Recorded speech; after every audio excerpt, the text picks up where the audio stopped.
تاسو وایي چې هر وخت ته غوښې او چرګان پخې چېرته سبزي پخه کوي، نو راځئ کیمه کې دله داسې سبزي جوړه کړم که نه چې تاسو هم حیران شئ. 1/2 کیلو کیمه واخلئ او پکې 2 غټ ټماټر واچوئ اور 1 پیاز اور اوږه اور مالګه. اوږه چې دا ما ټکولې نه وه همدغه شانتې ژوندۍ اوږه مې پکې واچوله، دا به پکې خپله حل شي. 1 کپ اوبه ور واچوئ او بس میکس یې کوئ.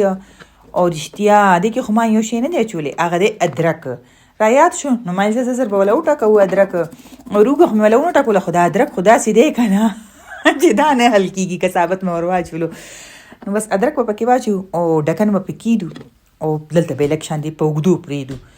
دلته چې دی ما سره دغه ختم و، دنیا پاوډر او زیره پاوډر را سره ختم شوي وو، نو دا زه اکثر کور کې جوړوم که نه، بس لږ شانتې یې وریته کړم او بیا یې پاوډر کړم او یو ځای مې دواړه جوړ کړو. یو ځای ځکه جوړ کړم چې ما ته اسانتیا دلته خو ما لږ شانتې جوړ کړو مال چې زر شي که نه کار، او هسې داسې زه ښه زیات جوړ کړم ډبې ته نه به یې ښه ډک کړم او بیا چې کله مې زړه یې غواړي رالم یې ښه نو وګورئ دې ځای کې د دې 20 منټ پوره شو، 20 منټه یې پوره شو. 18 منټو پس به دې کې بس اوبه هم پوچېدو شو. منځ کې زه بار بار ګورم هم داسې نه چې ما هېر کړي. دلته به دې کې مونږ واچو کوکنګ آیل، مطلب غوړي تیل چې کم تاسو سالن دپاره استعمالوئ هغه پکې واچوئ تیل، او بس بیا وګورئ دا اوږه داسې نرمه شوې ده، ماتېږي لګیا ده. نو بس دا چې موږ سره کوو دې کې به دا ټماټر پیاز چې دا پوره حل شي، او دې کې به سور مرچکې 1 غټ چمچ واچو، د سالن مساله مې پکې 1 چمچ واچوله، او دا دنیا او د زیره پاوډر مې چې جوړ کړو که نه دا مې پکې 1 چمچ ور واچوله.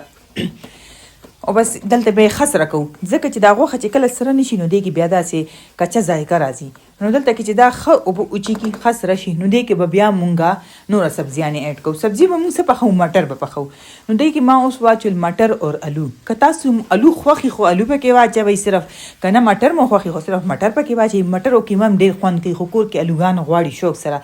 نو دلته به ورسره زه دا 3-4 منټه دام سره کړم دا سبزي چې دا ډکن مې پکې خو بیا مې لږ ساعت پس وکتو او اوبه مې ورته په ګرمېدو کې ایښویه. دا چې دا څومره سره شي دومره یې بیا مزه زیاته شي که نه. نو بس چې دا 3-4 منټه دا سره شي دې کې به بس اوس مونږ اوبه واچو. اوبه به سره دونه اچو چې ولې دا دې کې به دا مټر او الو مونږ نرمو. که چېرې دا کوکر کې پخېږي بیا خو پکې 1 کپ اوبه هم زیات دي، کافي دي، لکه ډېرې دي. خو دلته پکې ما ګرمه مساله 1 چمچ واچوله خوشبو دپاره. دا ګرمه مساله چې کله واچوي د دې سالن داسې ښایسته خوشبو راشي. بس چې الو او مټر نرم شي اوبه هم وچ شي نو دلته سالن شو تیار. که تاسو لږ شانتې نرم غواړئ خیر دلته پکې 1 پیاله اوبه واچوئ، بس بیا به نرم وي. او که نه داسې وچ سور کړی سالن مو خوښي خو به داسې هم صحیح ده. دنیا پې واچوئ او ورسره وخورئ ګرم ګرم نان. خو ما ته زړه څه وي تاسو ته پته شه، ما ته زړه وي چې دلته اوس دې سره وریجې وي، چې دا وریجې وي او دا د پاسه دې پیدا کیمه او مټر اچولي. نو بس الله نه به نور څه غواړو. ته هم دغه سوچونه کوه، زه ځکه دا سوچونه کوم چې زما بس وچلیږي که نه. تاسو اوس ډېر خلک وایي چې الله دې له وس درمکړي، نو زه به په هر کور باندې یو ټایم وریجې خامخا پخوم.